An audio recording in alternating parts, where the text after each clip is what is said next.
never thought I would be the one telling this story. Not after everything I had seen.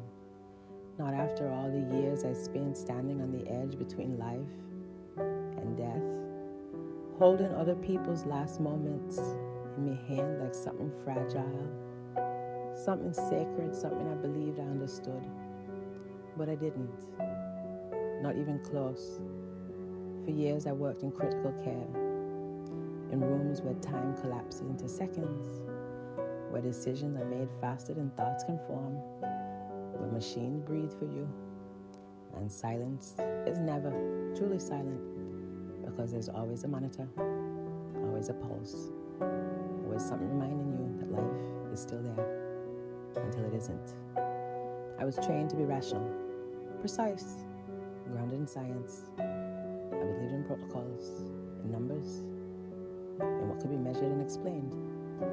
And if you had asked me back then about the soul, about consciousness beyond the body, I would have given you a polite, professional answer and moved on. Because in my world, survival was physical and death was final.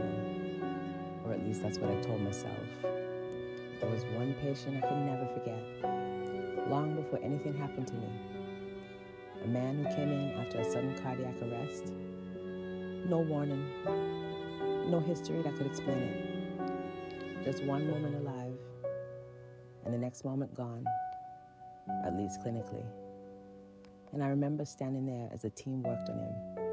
The controlled chaos, the voices calling out numbers, the pressure of hand compressing his chest, the sound of the defibrillator charging, and in that moment everything felt familiar, routine. Something I had done 100 times before, but something about that case stayed with me. We brought him back against odds that didn't make sense. And days later, when he could speak, he looked at me in a way I couldn't quite understand, like he knew something about me that I didn't. And he said, quietly, "You were the one. I saw you." And I remember the discomfort that ran through me because I hadn't said anything to him. I hadn't even been the one leading the procedure, and yet he described details he shouldn't have known. Things that happened while he had no measurable brain activity.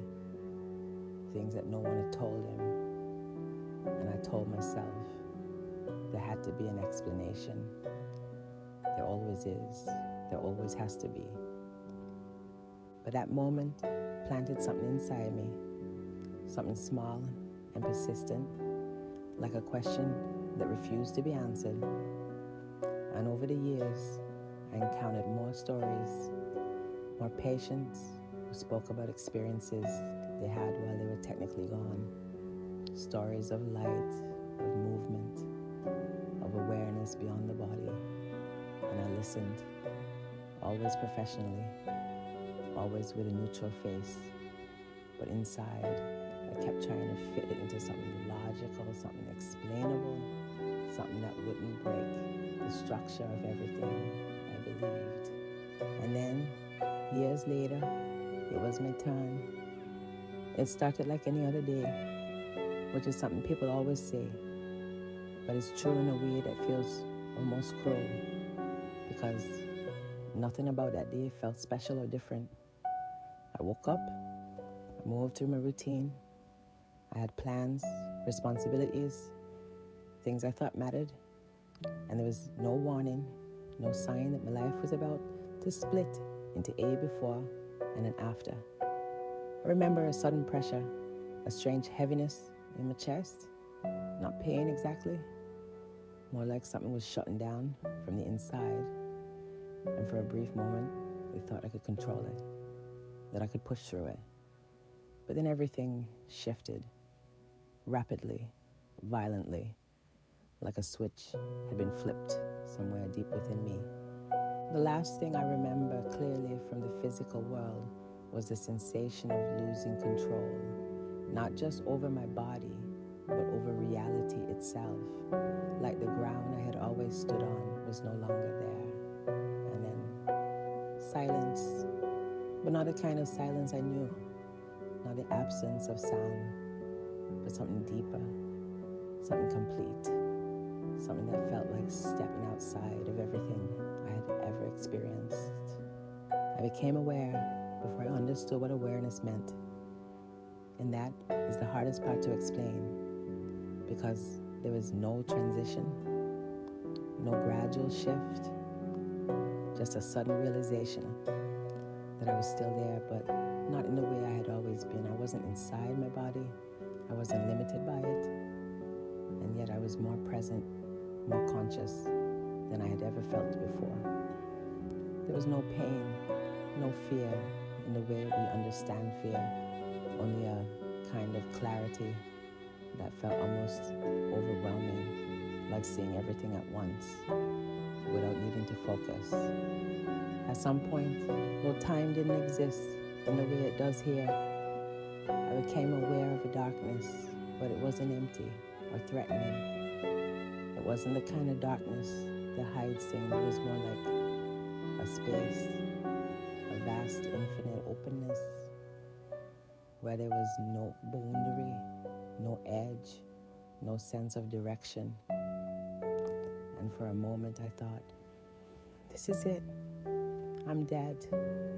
But the thought didn't carry panic, it carried recognition, like something I had always known, but never remembered until that moment. Then something changed. It didn't appear in front of me the way objects appear in the physical world. It was more like it emerged from within the space itself. A presence, a light, but not light as we understand it. Not something that shines or casts shadows. It was alive, intelligent, aware, yes. And the moment I became aware of it, I felt something I struggle even now to put into words, because love is too small a word, too limited.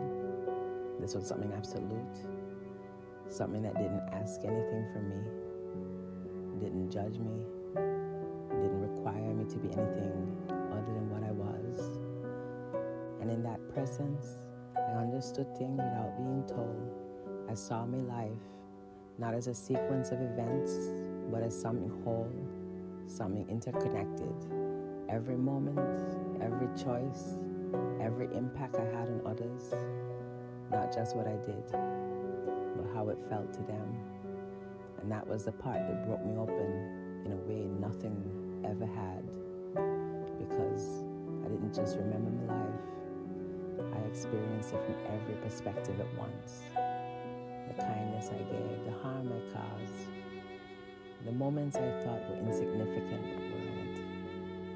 All of it, without distortion, without justification. There was no judgment from that presence, only understanding, but somehow that made everything more intense, because I couldn't hide from myself. I couldn't explain things away. I could only see. And in that seeing, there was a kind of truth that felt both painful and liberating, like being stripped of everything unnecessary until only what is real remains. At some point, I became aware of something else, something pulling, something distant, like an echo from another place. And I understood, without being told, that I had a choice, or maybe not a choice in the way we think of choices, but a direction, a continuation.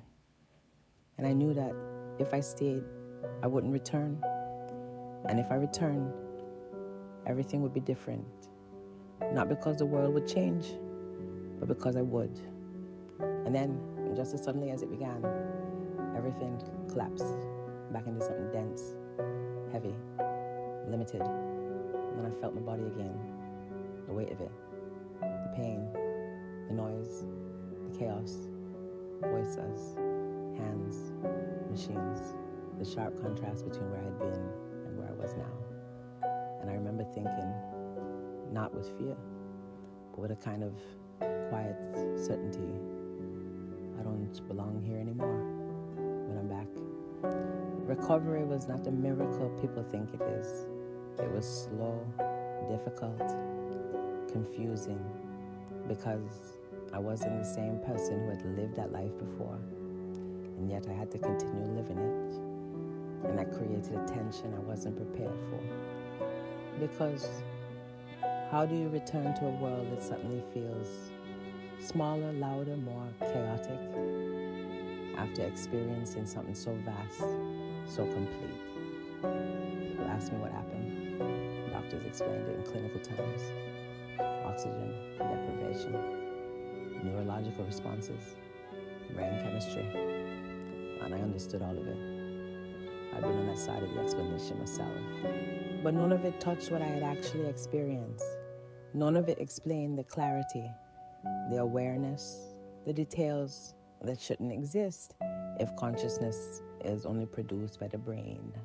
And the hardest part was this. I couldn't go back to believing what I believed before, but I also couldn't fully explain what I now knew, and that left me in a space between worlds, between understanding and language, between science and something beyond it. But one thing remains, something that has never left me since that moment, something simple and yet more powerful than anything I had ever learned before. Whatever we are, whatever this life is, it is not the end. And whatever exists beyond it is not something to fear, because what I felt, it was not emptiness, not darkness, not judgment, but something infinitely vast, infinitely aware, and deeply, undeniably real. And yet knowing that did not make returning easier. If anything, it made everything heavier, sharper, more difficult to ignore, because once you have experienced something that vast, something that complete, the ordinary world doesn't feel ordinary anymore.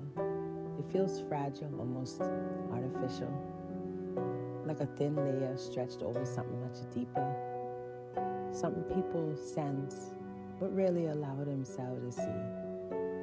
The first nights after I came back were the hardest. I would lie awake, staring into the darkness of my room, but it wasn't the same darkness I had encountered before.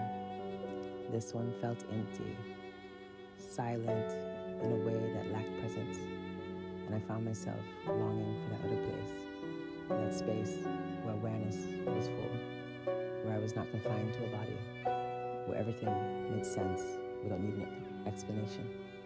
Here, everything required effort again. Every movement, every thought, every emotion felt dense, slowed down, like trying to move through water.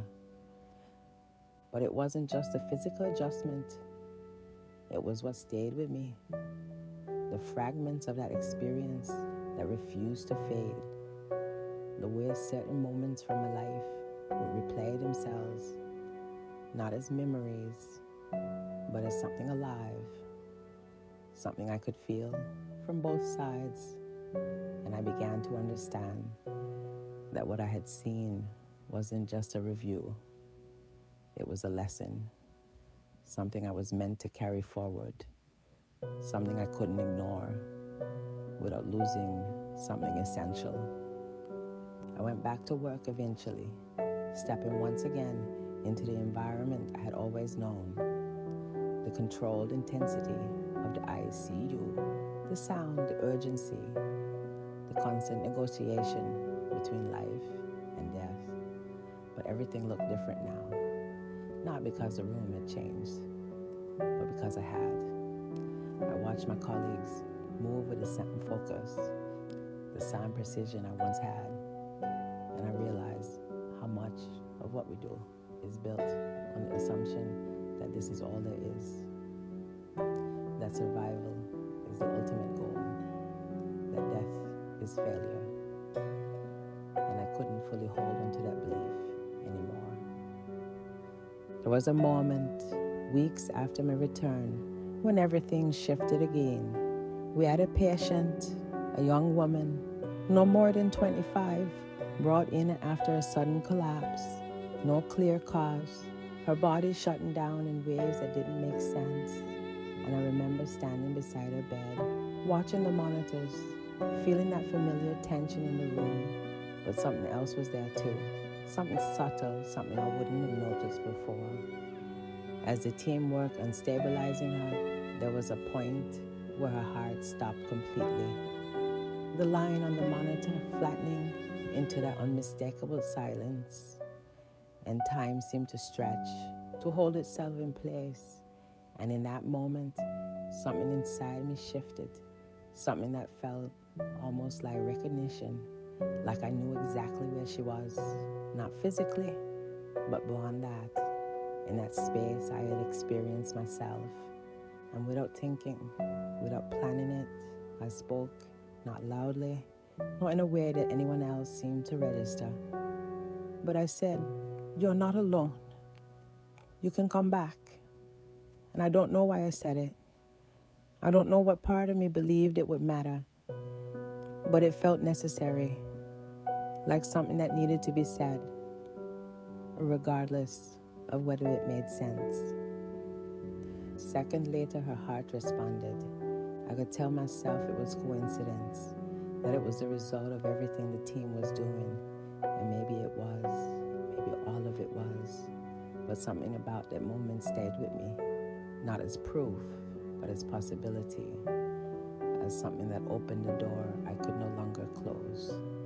Over time, I began to notice more things, small things at first, subtle shifts in perception, moments where I felt something before it happened, where I sensed the presence of something beyond what was visible, not in a dramatic or overwhelming way, but quietly, persistently, like a background awarenesses that had always been there but had been drowned out by noise. There were patients who would look at me in ways that felt familiar, the same way that man had looked at me years before, as if they recognized something in me that I was only beginning to understand myself. And sometimes just before they passed, there would be a change in the room, something difficult to describe. Like the atmosphere itself became softer, more open, less confined, and I would feel that same presence again. Faint, but unmistakable. But with all of this came something else, something I hadn't expected. Doubt. Because no matter what I had experienced, no matter how real it felt, I was still the same person who had been trained to question, to analyze, to look for explanations. And there were days when I would sit with everything I had seen and try to dismantle it piece by piece, to find the flaw, the misinterpretation, the neurological explanation that would bring it back into something familiar, something safe. And sometimes I almost succeeded.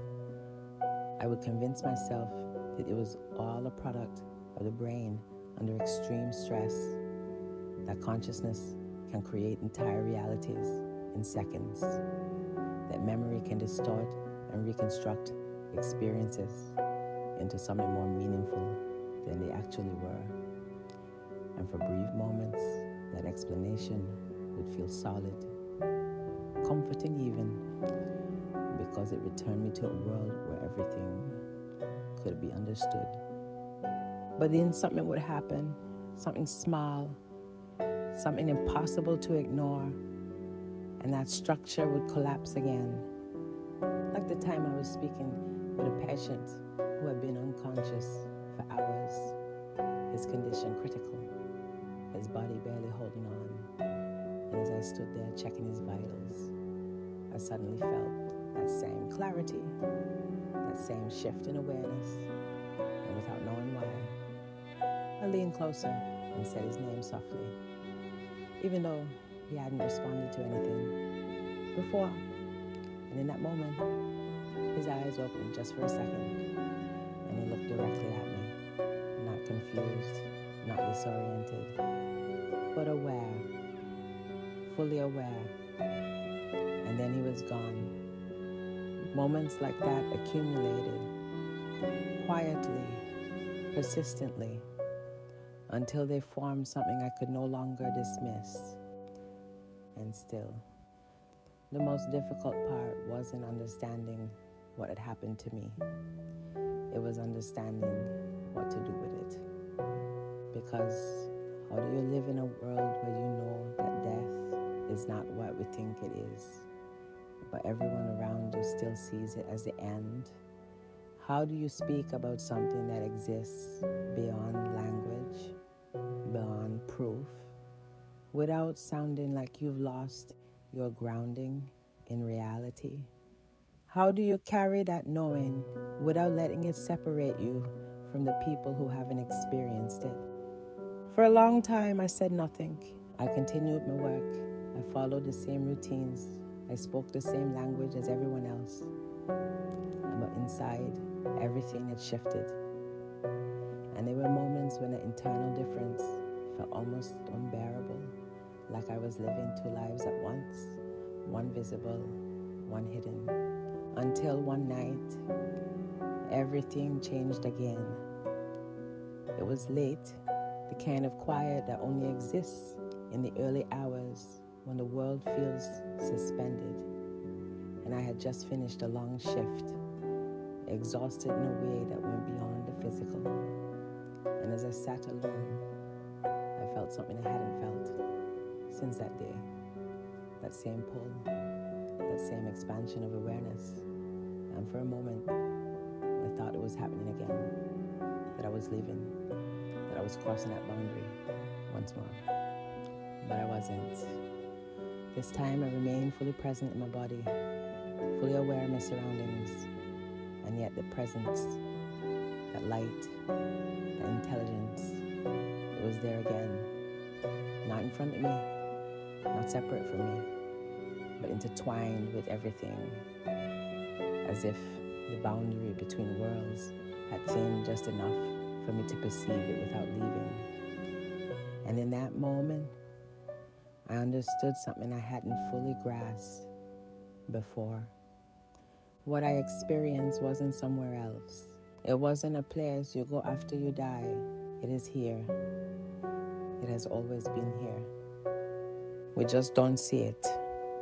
And the reason we don't see it is not because it is hidden from us, but because we are not looking in the way that allows it to be perceived. That realization didn't come as a thought. It came as a knowing, immediate and undeniable, and with it came a shift, not in the world around me, but in how I existed within it. Like something had aligned, something had opened, something that could never fully close again. And from that moment on, I knew that my life was no longer about returning to what it had been. It was about learning how to live with what I had seen. I wish I could say that from that point forward, everything became peaceful, meaningful, easy to accept. But that would be a lie. And if I'm telling this story at all, I want to tell it without hiding behind beautiful words. The truth is that what happened to me did not make me immediately enlightened. It did not remove fear from my life. It did not turn suffering into poetry. And it certainly did not make the world gentler. What it did was tear something open. And once that opening existed, I could no longer return to the comfortable blindness I had lived in before. I began to feel everything more deeply. Not only the tenderness in people, but their grief, their panic, their loneliness, the quiet despair they carried behind ordinary conversations. It was as if surviving death had left me without the protective skin most people move through life with. I would still function, still work, still smile, still answer questions, complete tasks, and appear composed. But inwardly, I was changing in ways I could not control. I was becoming porous, the thing I had once dismissed. And nowhere was that more overwhelming than in the hospital. There are places in this world where the veil feels thinner. And I believe now that intensive care units are among them because they're full of unfinished goodbyes, suspended lives, prayers whispered by people who no longer know what else to do, and bodies that hover in the strange territory between staying and leaving. Before my own experience, I thought I understood that environment because I worked in it. Afterward, I realized I had only understood its mechanics. I had not understood its spiritual weight. I had not understood how much was happening there that none of our monitors could measure. There was an elderly man admitted after a massive stroke, unresponsive, deeply compromised, the kind of case where families cling to tiny signs because the alternative is too brutal to say aloud. His daughter sat beside him almost every evening, reading to him from a worn paperback Bible.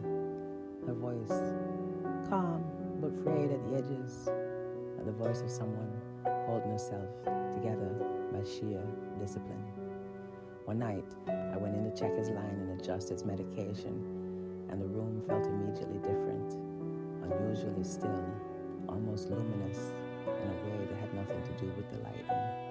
He hadn't moved in hours, yet when I stepped near the bed, I felt a distinct sensation that someone else was present with us. Not in a frightening way, not like an intruder, more like a silent witness. I looked at the daughter, and she was staring at the corner of the room with tears slowly falling down her face. She didn't seem embarrassed, only astonished. She asked me in a whisper if I had felt that, and I should have said no. Should have given her something careful and clinical, but instead I asked, did someone in your family pass recently? Her expression changed instantly. She told me her mother had died 3 months before, and that her father had been calling her name for days before the stroke. We stood in silence for a moment. Two adults in a hospital room saying nothing because language suddenly felt crude. An hour later, he died quietly, without struggle, and the daughter held his hand the entire time with a look on her face that was not pure grief. It was grief mixed with recognition. That look stayed with me. After that, I began keeping a private journal, not because I intended to publish anything or convince anyone, but because I was terrified that if I didn't document what was happening, I would slowly begin to doubt myself again. I wrote down the moments that resisted explanation, the words patients said before dying, the recurring sensation, the dreams that followed shifts, the strained precision of intuition that later proved true. I wrote at night, sometimes for hours, trying to pin something vast and formless onto paper, and over time a pattern emerged. It wasn't dramatic in the way movies make this thing dramatic. There were no booming voices from heaven, no glowing apparition in hallways, no cinematic declarations. It was subtler than that, and perhaps because of that, more convincing. The pattern was this. Consciousness seemed to persist in ways I had no training for. Love seemed to remain active even in dying, and the moments surrounding death were often accompanied by a coherence, an intelligence, a kind of order hidden beneath the medical emergency. Even when the body was in chaos, something else was not. Something else remained entirely intact. I told almost no one, not at first.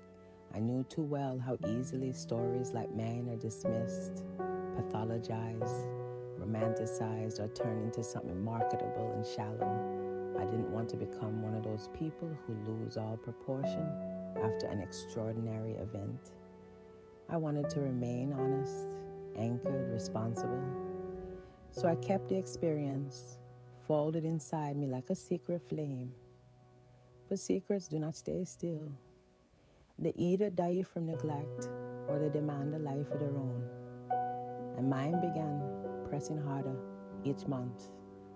I found myself sitting with families longer than my schedule allowed, not because I had more information for them, but because I sensed that presence again and again in the threshold moments, and I could not walk away from people who were standing at the edge of something holy, but at least honoring their fear. Sometimes I would simply put a hand on a shoulder and say, talk to them.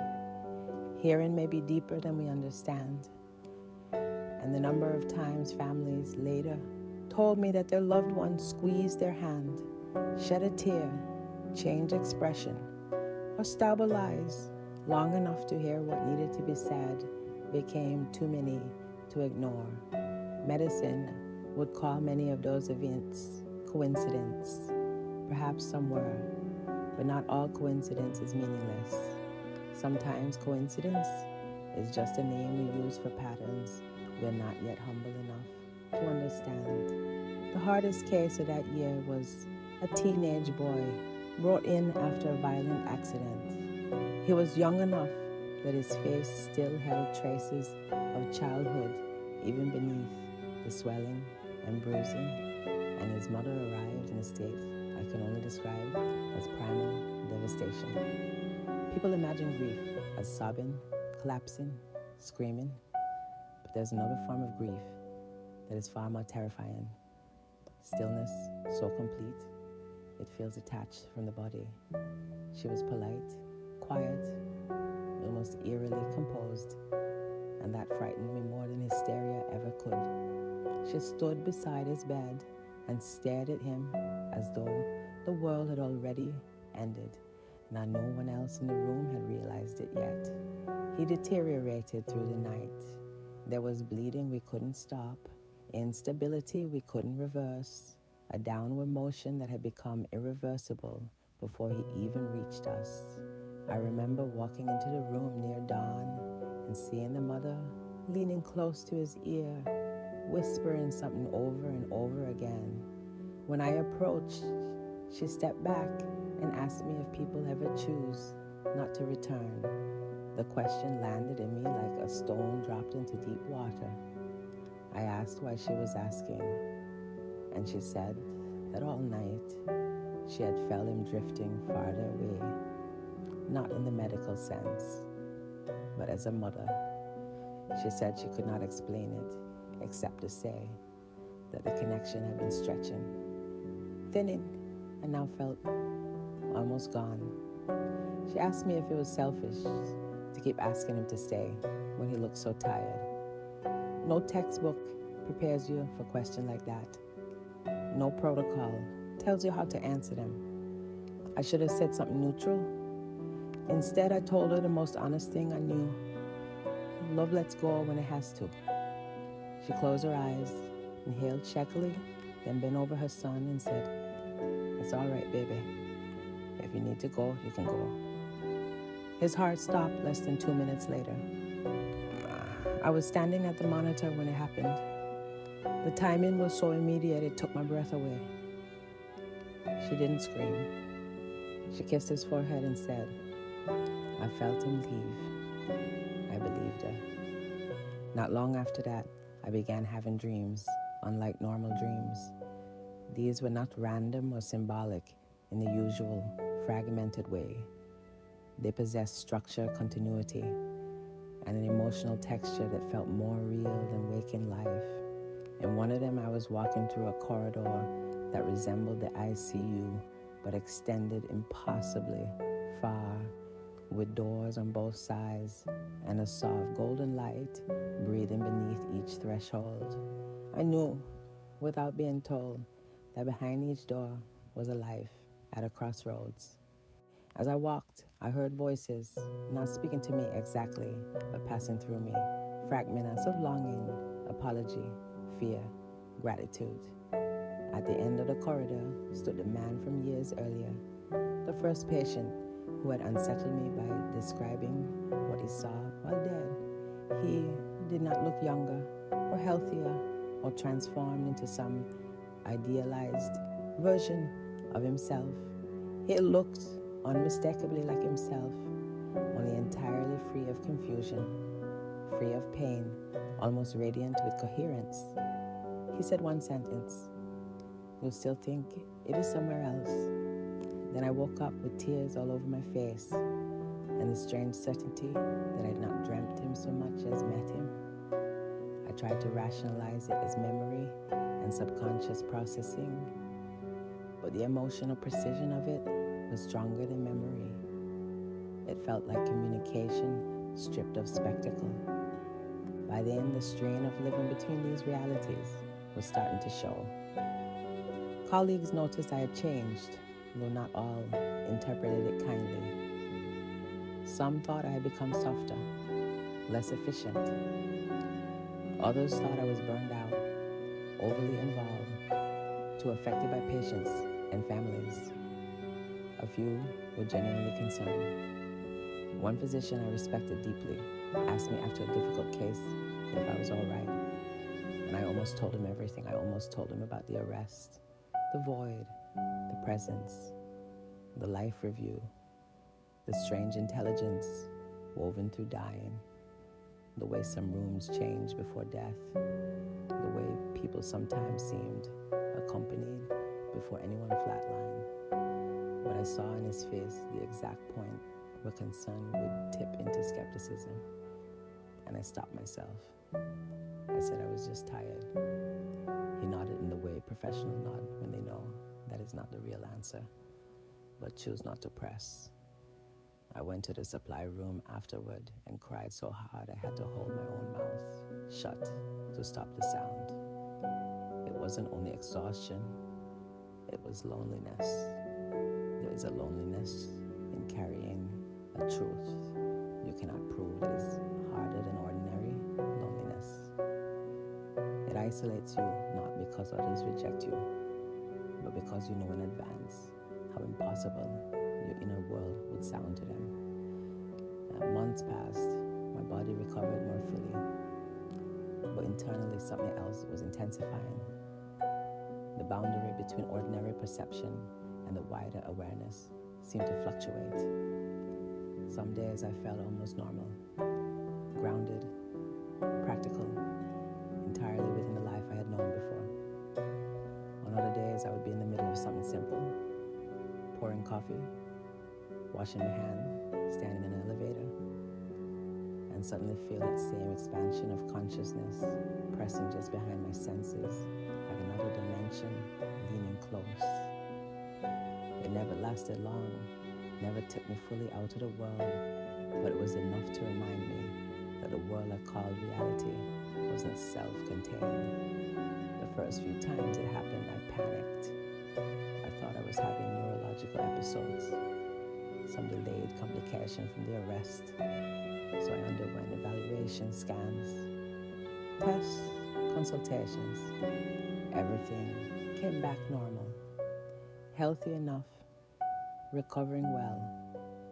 No explanation. I should have felt reassured. Instead, I felt strangely stranded because the absence of a medical explanation didn't solve anything. It only left me alone with the mystery again. Then came the winter night I have never spoken about publicly, the night that finally made silence impossible. A storm had been moving across the city all afternoon. Sleet turned into hard rain. Emergency admission claiming everyone tense with fatigue. Near midnight, paramedics brought in a middle-aged woman who had collapsed at home. Cardiac event, prolonged downtime, unstable rhythm, little reason for optimism. We worked her aggressively. Compressions, airway, drugs, shocks. We did everything we were trained to do, and for a while it seemed as though we might bring her back. Then her rhythm deteriorated again, and the attending called time. The room shifted instantly from urgent action to exhausted stillness. Gloves snapped off, shoulders lowered.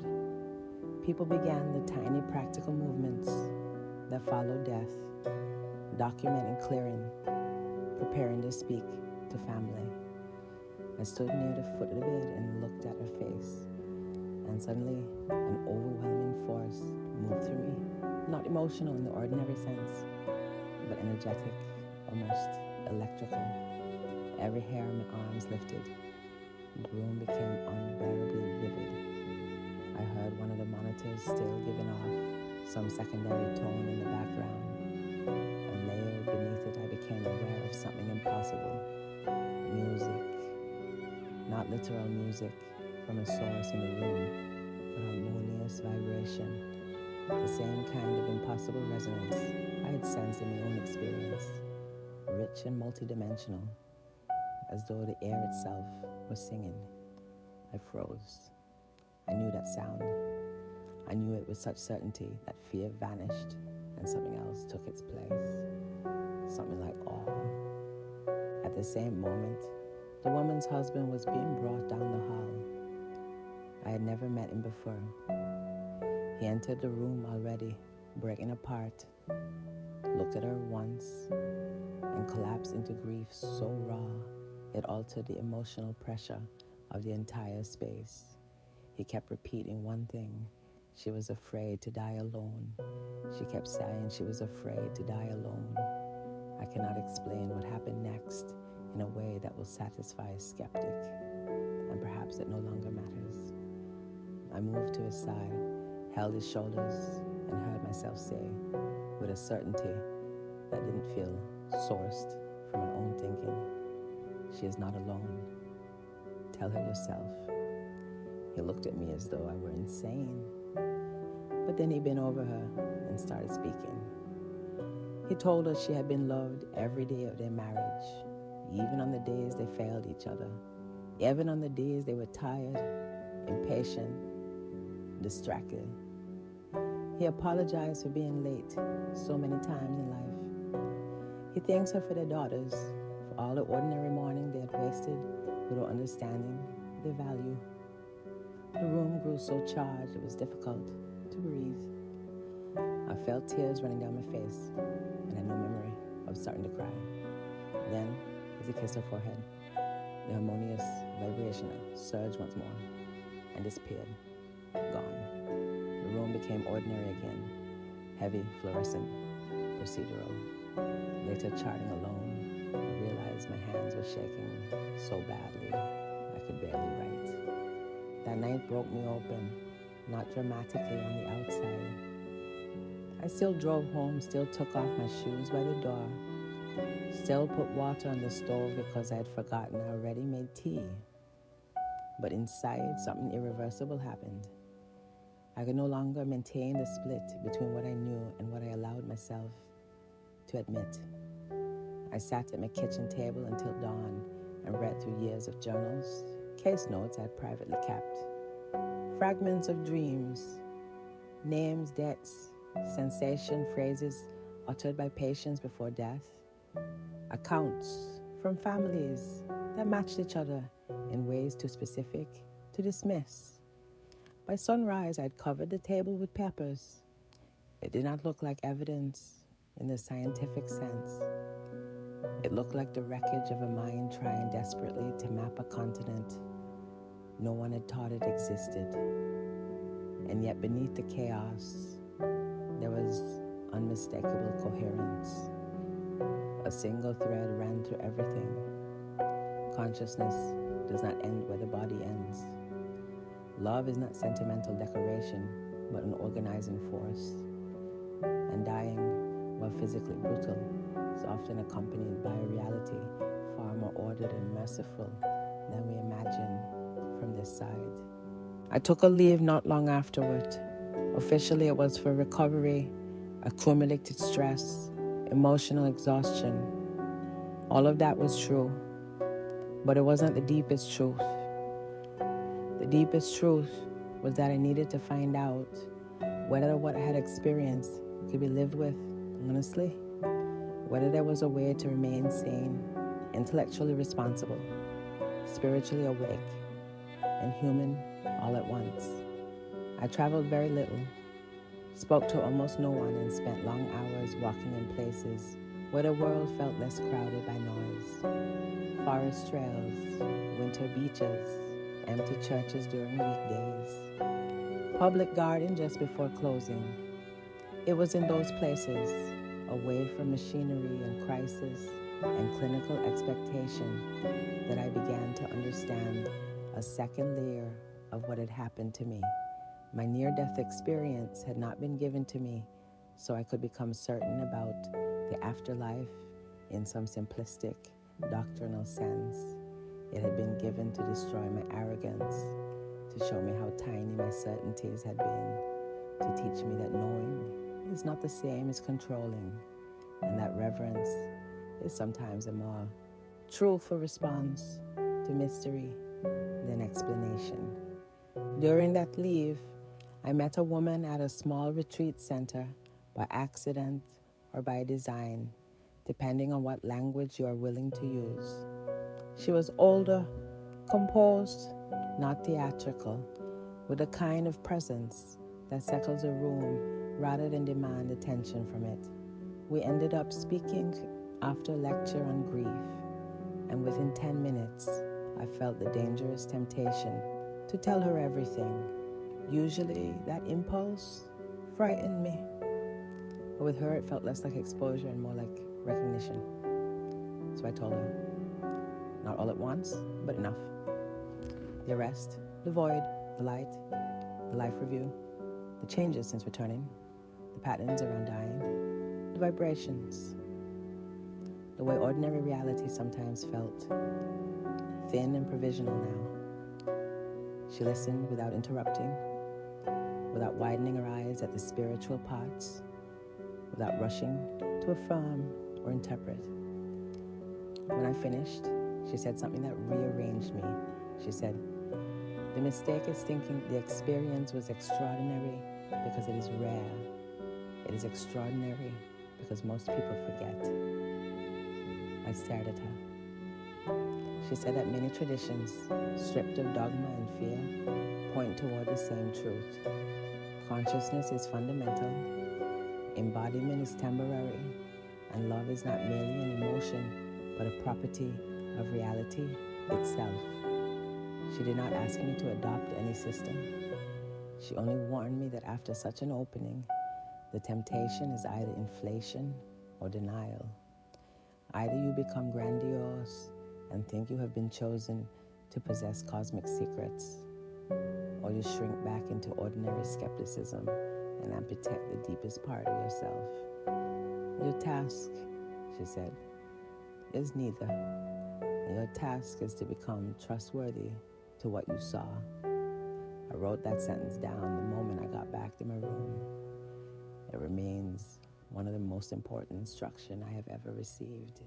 When I eventually returned to work, I did so differently, not recklessly, not with an urge to preach, not with any intention of imposing my experience on vulnerable people. If anything, I became more careful, more restrained. But internally, I had made a promise. Whenever I could serve truthfully in the threshold moments of another person's life, I would. That sometimes meant saying very little. Sometimes it meant urging a family member to speak words they were afraid to say. Sometimes it meant reminding staff to treat unconscious patients as though they could hear every word, because perhaps they can in ways we do not understand. Sometimes it meant standing silently in a room after death and acknowledging inwardly that something immeasurable had occurred. I stopped participating in the casual roughness that medicine sometimes develops as self-protection. No more speaking over bodies as if the person were absent. No more letting efficiency erase dignity. Once you have been on the other side of the bed, you do not forget. And yet the deepest test was still ahead of me. It came nearly 2 years after my arrest, at a point when I had become almost functional again in the visible sense, though inwardly I remained changed. I was driving home after an extended shift, exhausted, mind-dulled by repetition and fluorescent fatigue. It was raining, traffic blurred, the city all reflected lights and dark pavement. At an intersection just a few miles from home, a truck ran a red light. I saw it too late. There was the impossible slowness that sometimes enters before impact. The instant when time seemed to widen instead of contract. And in that widening, I felt something terrifyingly familiar. The beginning of separation. Metal struck metal. Glass burst. Sound twisted. My body lurched violently. Then everything dropped out from under me. For one suspended instant, I was both in the crash and beyond it. I saw the interior of the car, the air filled with glittering shards, my own hands no longer fully obeying me, and layered to that, like another frequency opening, was that same vastness, patient and unmistakable. I cannot say I fully left this time. It was more like the door opened and I recognized it immediately. No black void first, no confusion, only recognition. And with recognition came a question, not in words, but absolute in meaning. Are you ready? I wish I could tell you that I answered nobly, but the truth is more human. My first response was grief, not fear of pain, not fear of punishment, grief at the thought of leaving people unfinished, of leaving love in mid-sentence, of leaving service incomplete. I thought of the families whose eyes I had met in the worst moments of their lives, or the patients who still needed someone not to treat their dying as a mechanical failure, or the work I had not yet done to become worthy of what I had been shown. And then another understanding came just as clearly. If I returned again, I could no longer waste the life I had left on hesitation. When emergency responders reached me, I was semi-conscious, bloodied, confused, alive. The injuries were significant, but not catastrophic. Another miracle, people said later, another lucky escape. I nodded because I had no appetite by then for arguing with the language people need in order to bear what they cannot explain. But privately, I knew the second accident had not merely spared me. It had clarified me. It had shown me that my longing for the other side, however understandable, could become its own form of seduction. Yes, what exists beyond bodily death is real. Yes, it is more beautiful and intelligent than our fear allows. But no, that does not mean life here is an interruption to be endured. Life here is the work. This density, this confusion, this grief, this limitation, this unfinishedness, this constant need to choose love under pressure and uncertainty instead of in some purified spiritual state. This is the work. The point is not to escape the world because another realm exists. The point is to reveal that realm here through how we live, how we die, how we hold one another in the crossing. That understanding changed everything more than the near-death experience itself had changed it. Before, I had returned carrying knowledge. After the crash, I returned carrying responsibility. There's a difference. Knowledge can make you strange, isolated. In what? Responsibility forces embodiment. It asks something practical of you. It asks whether what you claim to know alters the way others experience your presence. Are you kinder, more honest, less vain, less cruel in subtle ways, more willing to sit in helplessness without trying to dominate it, more willing to forgive, more willing to speak truth gently, more willing to stop pretending that love is weak because it cannot be quantified? Those became the real questions. Not what color was the light, not whether time existed there, not whether consciousness had shape, Those questions matter, but they're not the final ones. The final question is always, what now?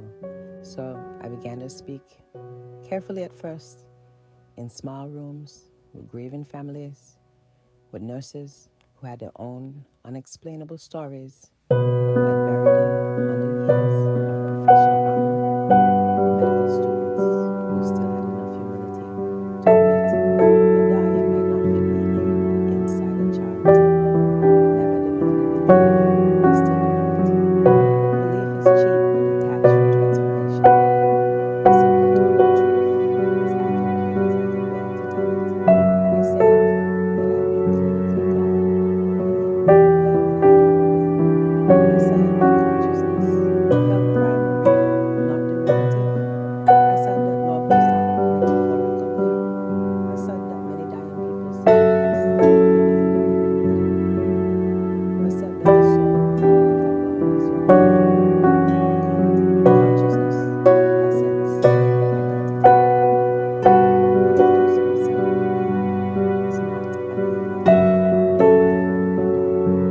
Some listen with tears, some with suspicion, some with belief so intense that it becomes multiples of the story for many.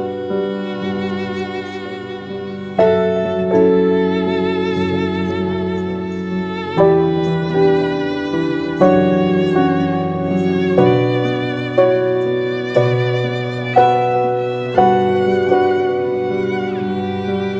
I gave it to years of innocence, to laughter, to movement, to presence, to midwife people through fear, to restore dignity to dying, to remind the living that most of what we worship as urgent will vanish, and most of what we neglect as soft or ordinary will return. The cold walk ended with tenderness, the apology finally spoken, the hand not withdrawn from the dying. The moment of forgiveness offered when pride says, hold it back. The choice not to humiliate, not to dominate, not to disappear inside indifference. These are not small things. From the perspective I touch, they are astonishingly large. Even now, years later, I still do not fully understand what happened to me. Anyone who speaks with total certainty about this thing worries me. Mystery has edges we should not want, just to fit properly. I know my experience. I know it was real. I know it's been confirmed, not by ideology, by years of threshold moments, by nothing, despite committed moments, to say that I never had died, I would have been, but not yet, avoid meaninglessness. Will we enter a reality I'd already touched, a reality closer to death, vision, atonement, peace, life?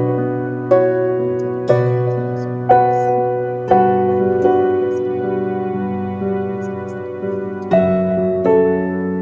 It's to become human enough with some enough heaven to follow my process. Listen, if you ask me what will come of life after all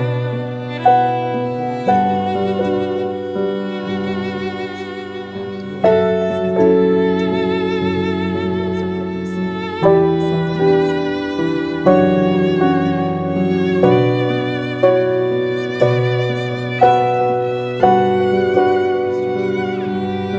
the stretching free, the getting closer, the returning, the remaining right, the misunderstanding, the impossible, if you ask me what life is, I would say this with even greater conviction. Life is a sacred, difficult opportunity to learn how to love before the crossing comes. Because when almost everything else falls away, when status, the argument, the possession, the performance can no longer be carried with you, love remains strangely intact. It remains as truth. It remains as light. It remains as the only thing that was never truly mortal. That is the confession I resisted for years, not because it is unbelievable, but because once spoken, it changes the one who speaks it. To say it aloud is to accept.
is human.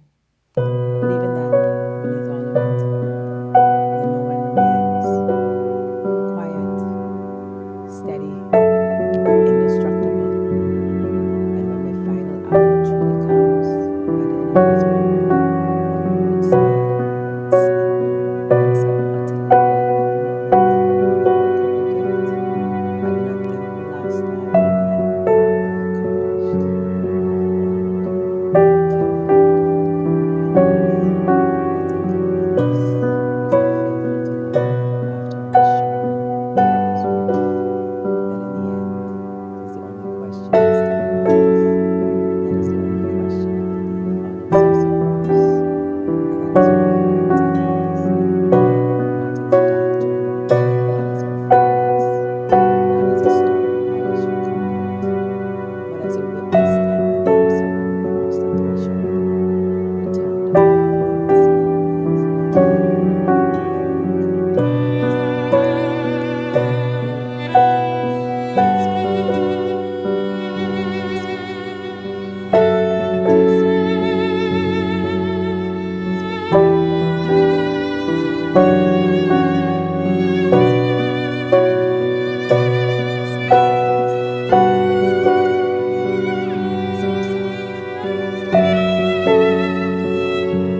Talk to me, Lord.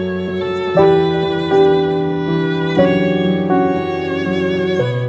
The density of the physical world, the machines, the bed, the smell of antiseptic, and layered within it, like a second reality, unfolding through the first, the other dimension, that one corner of existence. My heart started racing, but not from fear, from recognition. And I reached for his hand without thinking. "Are you in pain?" I asked, forcing myself into the language of my refreshment. He shook his head slowly. "No." I'm remembering. The word hit me harder than anything else he had said.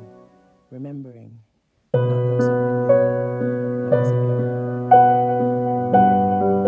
And suddenly everything I had experienced, everything I'd struggled to understand, everything that had felt fragmented, inaudible, impossible to articulate, believed is entirely easy.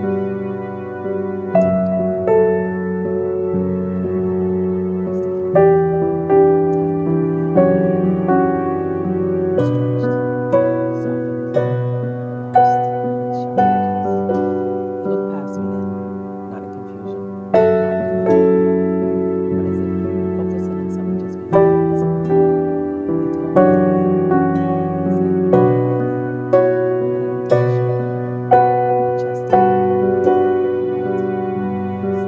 He looked back at me. For you, everything inside remained steady. For me, and indeed he nodded, his expression tranquil, sweet, so authentically human. Yes, yes, that is me. That is me. That is me in reality and experience. Tightness within my understanding, control in the stillness, exhaustion standing closer to security. The words felt like they bypassed my mind completely and went straight into something deeper. "Carry what?" I asked, though I already knew the answer. He exhaled slowly. "The memory of what we are, before we forget again." The monitors began to shift. Subtle changes at first, then more pronounced. The moment was closing. I felt it as clearly as I had felt my own departure.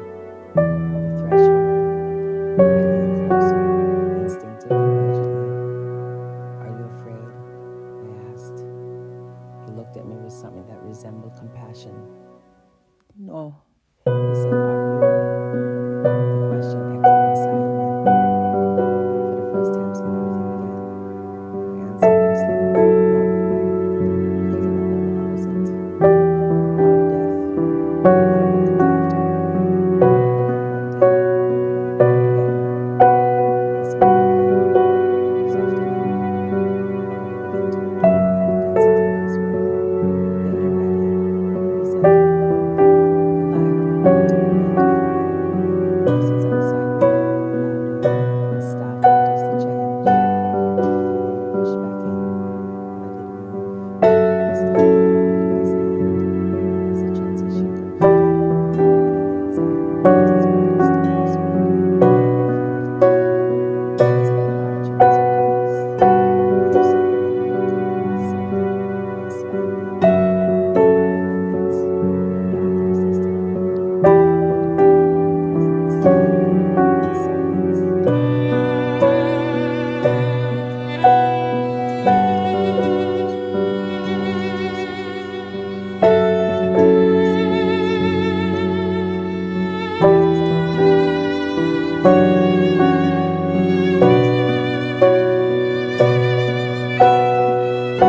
death by chance.